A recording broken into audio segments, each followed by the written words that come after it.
It's time to jump off the pitch and jump on some lines. Welcome to the World Soccer Betting Show, presented by Picks Parlays. It's Franko and the Genius World Soccer Betting Show, presented by Picks Parlays. Welcome back.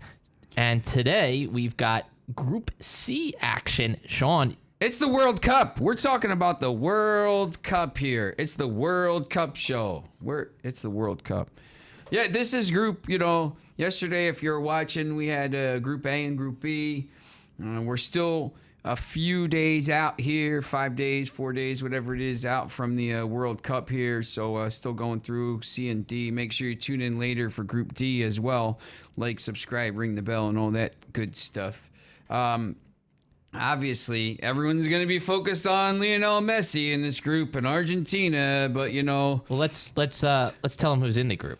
Yeah, you got Saudi Arabia, which is going to be interesting because they're playing right next to. They could have some fans there because I guess they're not feuding with Qatar anymore. You got Mexico, who's always interesting and usually gets through, and then you got Poland, who's got Robert Lewandowski and some very interesting players. So, it's Argentina and the three others, I think, at this. But someone's coming out of the group. Someone else is coming out of that group. I don't know who it is, but someone is. Let's start with Messi and company. Argentina, FIFA rank 3. It's the 18th appearance. Champions in 1978 and 1986. Round of 16 4 years ago in Russia in 2018. They were the 2021 Copa America winner. First time Messi won a major international trophy with Argentina. And, of course, the great Lionel Messi, 90 goals in 164 caps. Yeah, it's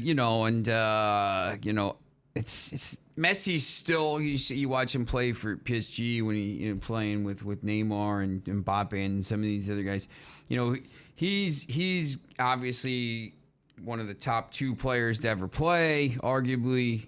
But there's other players on this team. They got a guy named Alexis McAllister who's playing he should be on the Scotland team, but he's playing for Argentina. This team is pretty good. Enzo Fernandez from Benfica is good, obviously. They got some big name players. No Paulo but Dybala, but I'm not sure that's going to actually hurt them that much. You saw the other day, if you're a Manchester United fan, Alejandro Garnacho, the 18-year-old future superstar, play. And he's going to be a forward on this team. Giovanni Simeone, who's leading this Napoli team. This Napoli team is phenomenal. Simeone's scoring at will in the Champions League right now. They got some really good young players all over the place. Lisandro Martinez, who's at Manchester United, has been a really good center back. They're very, very good. And I think people just kind of say, oh, Lionel Messi, when they're looking at this team. But they're very good. Julian Alvarez, Manchester City. And how Di Maria is still hanging around. It's just like player after player. Leandro Paredes. There's so many players. And make no mistake about it, if you're overlooking this Argentina team because Messi is old, it's an issue. They're very, very good. And this team is going to go deep into this tournament. And they have, decent odds. They're right now they're the third choice to win behind France and Brazil. And they're very good. They open up, with maybe their easiest game against Saudi Arabia. So they should be able to get off to a good start. They've won their last 4 internationals coming into this tournament. They'll play another friendly just ahead of the World Cup. But they won the finalissima against Italy. Italy, of course, did not qualify for the World Cup. Yeah, when do they start doing this fake match? We got to make another match so Messi wins a trophy. But the point they won the game, getting to was they haven't exactly warmed up with the list of who's who victories over Estonia, Honduras, and Jamaica leading into the World Cup. When you look at the CONMEBOL qualifying. Now they finished second to Brazil in that, and of course they didn't play the second match. Remember, it was abandoned, and then they turned around and it turned out they didn't need to play it because both teams had already qualified automatically. Yeah, and Brazil won. Brazil had 45. They didn't lose a match. Neither Brazil nor Argentina lost a match in that qualification. Argentina qualified ahead of Uruguay by 11 points. So, both teams unbeaten in that. Some draws, whatever. But look, anytime you can if you remember back to 2018, they struggled in qualifiers. There was a chance they were, people were like, oh my God, and they made the final in 2014. They lost in overtime or extra time to Qualifying form is not always indicative of tournament success. It's hard. CONMEBOL, look. That's a grind. You see, the European qualifiers, and you see these teams qualifying against like the Luxembourg and stuff, and you're like, it's got to be easy. No, like it's 10 teams in South America, and you have to play each team home and away, and it's Bolivia, Paraguay, Chile, Colombia. You're playing at altitude. You're playing it. You're playing against teams that just want to play 0-0 draws and just try to get points. It's hard. It's very hard, and it's. It's 18 matches. It's drawn out over like years. It's like a season. Yeah, it's like if you qualify without a loss through, they only allowed 8 goals in 17 games. I mean, this team is very good. Yeah, and they should not have an issue in that first game against Saudi Arabia. Mexico in the second game, and then they'll finish up with Poland. I think they have. Let me just look real quickly. They are the biggest favorite in the opening match. They're minus 570. No team, and Saudi Arabia is plus 1,800. There's no team in the first game that has longer odds or is more of a favorite. And that's through the first 2 games. So they're the most favorite in that game over Saudi Arabia than anybody is in the first 2 matches. Yeah, it's going to be tough for the Saudis. Speaking of the Green Falcons, as they're called, FIFA ranked 51, 6th appearance. They did get to the round of 16 in the USA 1994 World Cup. They qualified in 2018, went out in the group stage. Of note, the entire squad based in Saudi Arabia. So unless you've got streams of the Saudi League, you got a scout, Sean? Yeah. I think they did have a 0-0 against the United States in a friendly. Yeah, look, this team, obviously they're playing. Their country is next to Qatar, so they're gonna have some fans there. They're gonna be supported. Obviously they're not gonna beat Argentina in the first game, but the second game they're gonna play. They're gonna play Poland, and then they're gonna play Mexico. Maybe they have a chance there. I think for them, maybe the best thing for them not to, don't get beat 7-0 in the first game. Keep it tight, keep it competitive, or just don't get blasted. And then that next game, you just go in and you say, look, we have, if we can get a win or something, we just got to try to do something. I don't know if they'll pick up any points, but there's going to be a chance they could. But maybe for Mexico and Poland, those games are going to be decided. The team that goes through might be decided by who, beats what them they by do more. against Saudi Arabia. Yeah. So they're going to play a role in this group, even if it's not winning the group. But if they take points off somebody, that could be the difference between that team going through to the knockouts or going home. Yep, I agree. Yeah, and then I think at some point Argentina is going to have a decent game against one of these teams. I just don't know who it's going to be. If it's going to be Mexico or Poland, but I just think they're going to have a decent game against one of those two. Speaking of Mexico, let's talk about our neighbors south of the border. FIFA rank 13th. It's the 17th appearance for El Tri. Quarterfinals in 70 and 86 on home soil, I think. Yeah, that's right. Finished second. 70 was in home soil, I think, as well. Finished second in CONCACAF behind Canada. Mexico 3-3-3 in its last 6 games. It was a bit of an uneven qualifying process. Tata Martino seemed to be continually under fire from the Mexican media. Our guy Myron Thiessen, big, shout out Myron, living in Belize there, big Mexico. I have no idea what to make of this team. The first game is massive. They play Poland. You look at the odds. The game is 100% even. Mexico plus 170, Poland plus 170, draw plus. I don't think the books know. what's going to happen in this group. I don't think the people know. Mexico could win that game 5-0. Mexico could lose that game 5-0. It could be 0-0. I have no idea what to make of this team. They have talent, and they always do. But this is the first year that Mexico didn't win the CONCACAF Champions League. The Seattle won that, and a Mexican team did not win. So maybe this team is down. I just don't know. It wasn't a great Mexican team by the standards of Mexico, and they sort of lost that aura of playing at home at the Azteca. I don't think teams in the region are afraid to come into the Azteca anymore, and I think that's part of the issues that Mexico has had. They just didn't play that great. They were inconsistent. Now they were able to dig out some results when they had to. And they ended up finishing second in CONCACAF. But, I mean, you remember 8 years ago, they had to go through the playoff. Yeah. Right? I just, I wouldn't be stunned if they came out. I wouldn't be stunned if they got knocked out. I wouldn't be stunned if Saudi Arabia beat them. I just don't know with this team. I mean, they're not.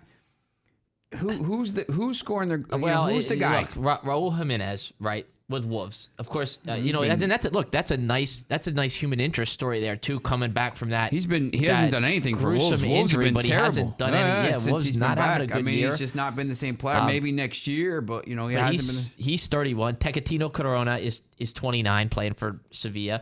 Chucky Lozano, he's playing on that Napoli team, but he's not a locked-in starter there. They're old. I just think this team is 27. Old. I just don't. They're just okay. Funes Mori is 31, playing at Monterrey. He seems to be a guy that Tata likes. It's not a great Mexico team, but it's still one that could get out of the group. Yeah, because you just don't know who else is going to come out. I mean, Poland, obviously, we'll talk about them next. I mean, they're maybe the logical choice to be the other team to come out, but I don't know how good they are. I mean, they have one superstar, but I just, you look at their squad, I don't know how good they are. Yeah, a couple other Mexico notes. Andres Guardado, 177 caps. If he makes the World Cup squad, his next appearance will set the Mexican record for the most cap players. And of course, the player who looks like he's not going to be there, Chicharito, who said the other day, I'm still available for selection, but he doesn't seem to be in the plans. Playing, of course, for LA Galaxy now. He's got 52 goals and 109 caps. Could he be a surprise? If he were to be a surprise inclusion, it doesn't seem like it, but again, maybe he's a guy you bring in and he gives you a boost. Yeah, I don't know. Maybe you take him and, obviously it's amazing. It was 10 years ago, basically, that, he was playing for Manchester United, and he was very good when he played there, but yeah, he was already pretty old. He was a little bit older then, so yeah, he's getting old. Maybe take a chance with him. I don't know. The final team in this group is Poland. The Poles are ranked 26th by FIFA. It's the 9th appearance for Poland. They were 3rd in 1974 and 1986. Group stage in 2018, they did not get out of the group. They beat. They came in via a playoff from Europe.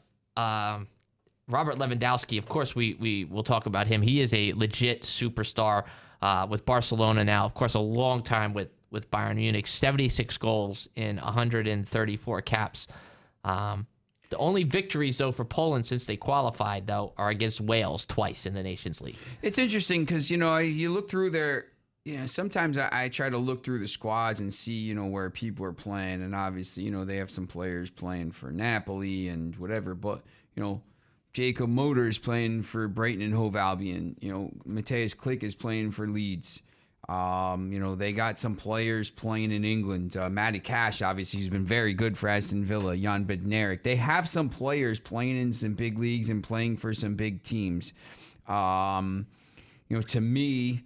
Peter Zielinski playing for Napoli, obviously. They plus they got Robert Lewandowski. I mean, if you need a goal, he's going to score some goals. Can this team go deep in the tournament? No, they're not talented enough to do that. Can they get out of the group?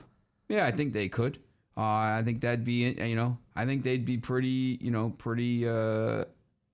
It's interesting, though, when you look at the odds to go through. And it's the first game. The first game is the thing. If Poland loses the first game to Mexico, I think they're done. You know, I know sometimes it feels like you're repeating yourself, but the first game in a tournament huge. like this where you only have 3 group games is massive. Yep. Because if you get 3 points from that game, you give yourself a chance to go through in that third game, no matter what happens in the second one. Yeah, that's right. And, the Group C match day 1, Argentina, Saudi Arabia, 5 a.m.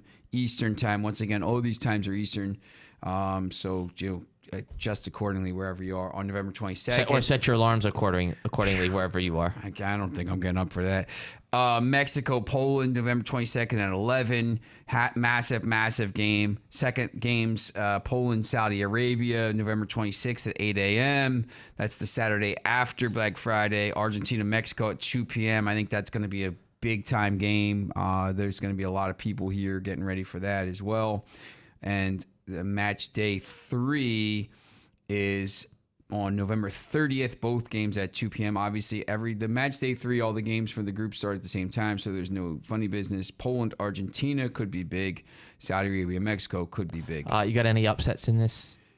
Any games you look at? Honestly, the first game is Mexico, Poland, Mexico. I said we were pretty even. I think If Mexico comes out and goes 0-2 and loses to Poland and loses to Argentina, I might look at the odds and consider Saudi Arabia over Mexico in that third group game. Yeah, it's interesting because the other game, obviously, that second game, November 26th, Poland, Saudi Arabia. Poland's -140, Saudi Arabia's +210. I think I agree with that. I just don't see Poland lose. Especially if Poland beats Mexico, Poland's not losing to Saudi Arabia because they know 100% and we win this, we're through. So that's not happening. And if Poland loses to Mexico, they're 100% not losing to Saudi Arabia. So, and if they draw, obviously they'll probably pummel them. So yeah, I would say probably that third match, Mexico. Yeah, and this third match is sometimes hard to predict because it depends on what happens in the first 2 games, what that third one might look like. Sean, you got any winners who's coming out of this group? I think we know who's going to win the group. Argentina wins the group. I'm going to say Poland finishes second. I think they're just a better squad than Mexico. This is our first disagreement. I'm going to take Mexico second. Maybe that's my CONCACAF bias. Starting the show, but I just think Mexico will find a way out of this group as the number 2. I think it's just all this first game. I mean, I just think, if a team wins that first game, it's going to be, Poland wins the first game, they're through. If Mexico wins the first game, they're through. And the winner of Group C gets the runner-up from Group D and Denmark. Vice versa. So yeah. So I think whoever has to play France in that next match, Argentina's going to win the group. So, second place, Mexico or Poland I don't think they could beat France, so it'll be out. But can anybody from this group win the World Cup? Yeah, I think Argentina can. I think I'm slowly starting to come around to the fact that I'm probably going to throw a little bit of money on Argentina. What's its number to win the World Cup? They're the third choice now, +650. Brazil is the favorite now at +400. France +600. Argentina is the third choice at +650. When you look at these teams, there's Argentina, England, Germany, Belgium, Netherlands. After that, there's only a certain amount of teams that could probably win the World Cup. Depending on how Group D shakes out, which we'll hit on next, that could be a tricky round of 16 game for Argentina. That could be France or Denmark. Yeah, it's one or the other. That's something to keep an eye on what that looks like. Argentina had to play France in the round of 16, and it was the 3-4-3 game. I think we watched it at Amoro's house. It was a great game. Our guy Mark Pereira is now down in Sarasota. So we won't be watching this World Cup, in his backyard at the pool. That's for sure, because it's going to be in November and December. So we won't probably be outside. But that's The Genius, and I'm Franco, and this is the World Soccer Betting Show presented by Picks and Parlays. That was Group C. Hang around with us. Stay tuned, and we'll come back with Group D. Thanks for watching the World Soccer Betting Show. Like and subscribe if you're new, and make sure to follow us on all of our social media platforms. Missed an episode? Our podcast is available on YouTube, Spotify, Google Cast, Apple, and more. The World Soccer Betting Show is presented by Picks Parlays.